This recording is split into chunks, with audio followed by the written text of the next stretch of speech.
বিগত 5th অগাস্টের পরে বাংলাদেশের মানুষের মনোজগতে একটা বড় পরিবর্তন হয়েছে এবং এই যে বিশাল পরিবর্তনের কারণে যে এক্সপেকটেশন লেভেল অনেক হাই, স্কাই হাই,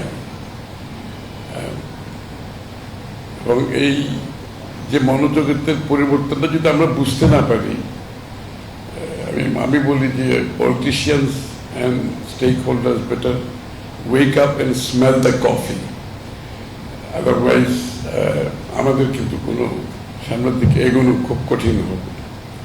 এই জন্য আমাকে ধারণ করতে হবে, এই বিষয়টাকে ধারণ করতে হবে। প্রথমত এটা আমি নিজেও চেষ্টা করি ধারণ করার জন্য, অন্যকে বলার আগে। এটা কঠিন সময়, but big opportunity, window of opportunity before us. এটার যে উইন্ডো আমাদের সামনে আসছে, এটাকে যদি আমরা কাজে লাগাতে পারি, তা আমরা কিন্তু বাংলাদেশকে সত্যিকার অর্থে পরিবর্তনের কথা আমরা সবাই বলি, সত্যিকার অর্থে পরিবর্তন করতে পারবো। উই আর একটা ইনফ্লেকশন পয়েন্ট, আইদার উপর দিকে যাব, তা না হলে একেবারে নিম্ন এমন জায়গায় যাব যেখান থেকে বেরিয়ে আসা যাবে না।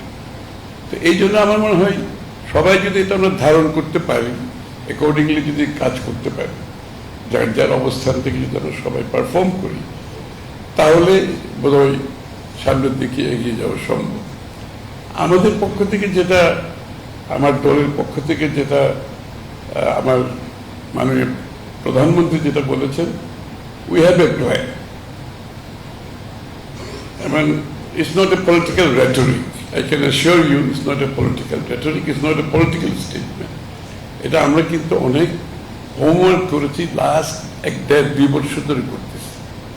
প্রচুর হোমওয়ার্ক করেছি আমরা প্রত্যেকটা ইস্যুর উপর, এবং ইস্যুগুলো হচ্ছে এরকম যে বাংলাদেশের অর্থনৈতিক কর্মকাণ্ডে যে ডেমোক্রেটাইজেশনের কথাটা শুধু নট এ পলিটিক্যাল রেটরিক, যে বাংলাদেশের অর্থনৈতিক কর্মকাণ্ডে যদি বাংলাদেশের নাগরিকরা যদি অংশগ্রহণ করতে না পারে, তাহলে কোন ধরনের অর্থনীতি আমরা কথা বলছি?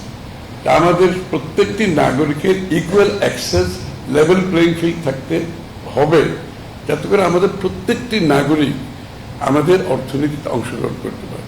এই অর্থনীতির সুফল বাংলাদেশের প্রত্যেকটি নাগরিকের কাছে যেতে হবে, one way or the other.